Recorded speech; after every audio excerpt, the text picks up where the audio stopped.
Good morning. Thank you all for joining us. I'm Decatur Police Department's Public Information Officer, Jonathan Bates. We're here today to share the findings of the investigation into the officer-involved shooting that occurred in Decatur, November 12, 2025.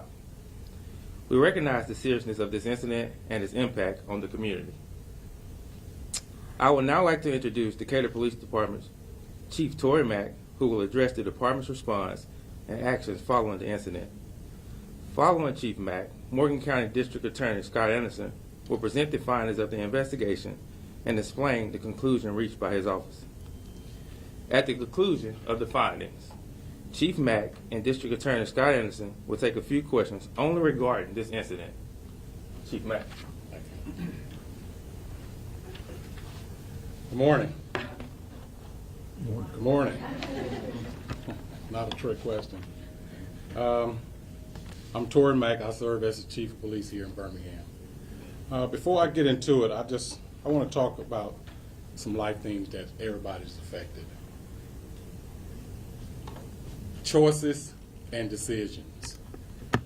Choices are usually derived from your desire. I'll give you an example. I prefer Pepsi opposed to Coke. Some prefer McDonald's opposed to Burger King. Decisions has three main elements based on your mental behavior. Following that, your performance or your actions. Following your performance or your actions, there's consequences, i.e. good consequences, bad consequences. Either that's going to happen immediately or delayed. So I'm going to show you a video. I'm going to show you two videos. The same video, one is at real speed, one is going to be edited, where we're highlighting some important parts of this case. On November the 12th, approximately 8:25 p.m., Decatur Police Department patrol officers initiated a traffic stop near 12th Avenue and 1st Street Southwest for a minor traffic violation. The vehicle continued for a short distance at a slow speed, ultimately stopping on 11th Street Southwest.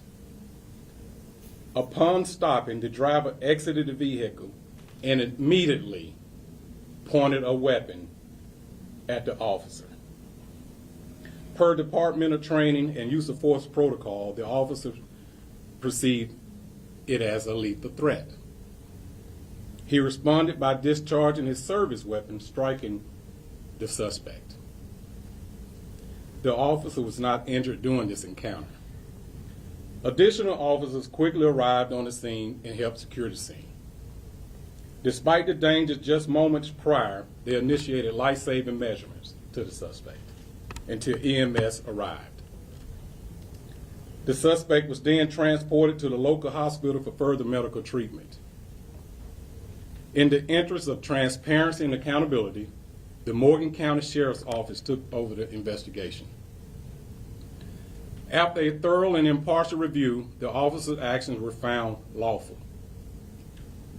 The shooting was officially ruled justified. The officer has since been cleared of any criminal wrongdoings. As a standard practice, the officer was placed on paid administrative duties during the investigation. He is now returning to full duty after the conclusion of this review. I want to highlight the professionalism and composure displayed by our officer throughout the incident. First officer responded precisely within the framework of his training and was faced with a direct lethal threat. Second, the officer threat was neutralized. Our assistant officers immediately, once again, transitioned into life-threatening, life-saving roles for the suspect. The actions are reflective of a high standard and dedication of the public service that define the police department. Incidents like these are difficult for everybody, the police department, families, and the community. We remain committed to full transparency and accountability in every step of this process. Our goal is to serve the and protect the citizens of Decatur with integrity, professionalism, and compassion.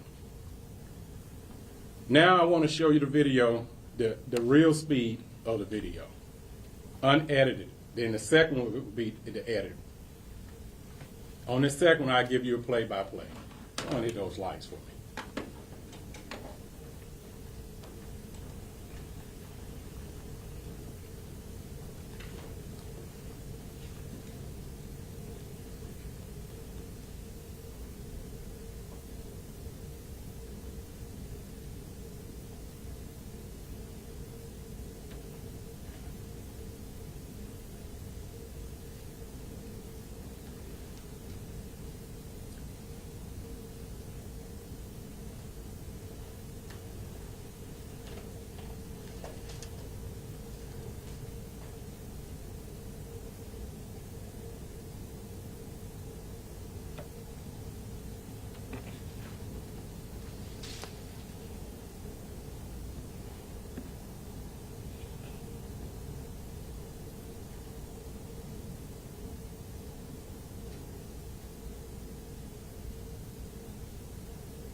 Now, I'm going to show you the edit, and I'm going to give you play-by-play.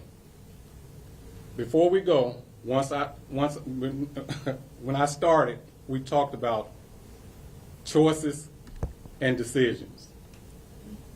The weapon of choice for the suspect was a replica Glock 19 with a light laser combo, CO2 cartridge, a BB gun. Let's move forward.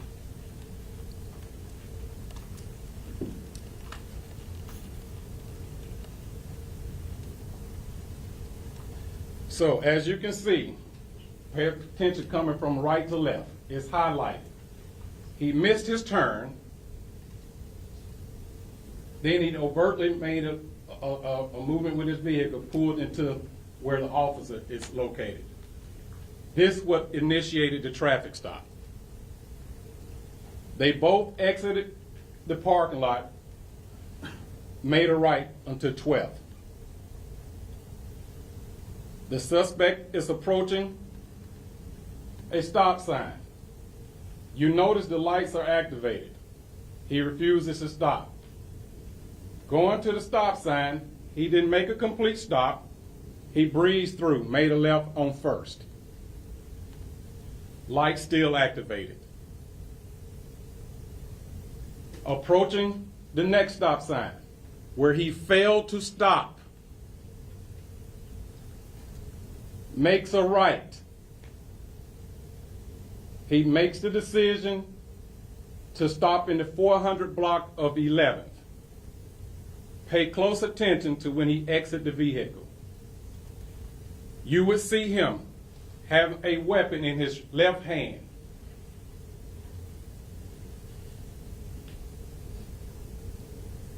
He's going to transition the weapon from his left hand into his right hand and take a combative stance towards the officer.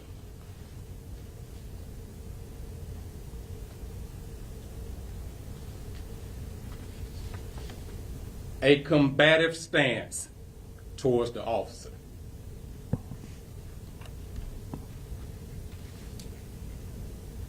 I appreciate the Morgan County Sheriff's Office, District Attorney Scott Anderson. We understand the importance of public trust and will continue to forthcoming with our community. This concludes my press conference. We'll both take questions. DA, do you want to say anything? No, you covered it well. I'll answer any questions anybody may have. You mentioned it was a minor traffic infraction. What was that initial infraction? So, he ran past the traffic light. He missed his left turn. From the video, he was underneath the traffic light. He overtly made his right, entered the parking lot where the officer was there previous. What charges might this person be facing, if any? Yeah, well, he's in jail right now. He had something prior to us. We had no knowledge of it. Right now, he's been held in Morgan County Jail for escape second and theft third twice. And what was his name and what's his condition? I didn't give you his name. Mhm. I didn't reveal his name. Are you going to, or is that? No, ma'am, I'm not. So there's no update on, is there an update on their condition at all? Yes, he's in good health. And so with transparency, and we appreciate you showing us the video, is there a reason we don't see, the officer, what they end up doing, the shooting itself, it kind of stops a little roughly? No, well, this is the best. I wanted to give you the best. From what his video, you wouldn't have seen it because his door was blocking everything. So it wasn't captured clearly on his body cam what happened? Not his body cam. It was captured, but not as clear as the dash cam. Is there a reason you guys aren't revealing the suspect's name? No, it's not. So this BB gun that he had, was it loaded or capable of firing? Yes, it was a replica of a Glock 19. It had the light laser combo, and yes, you can put someone out.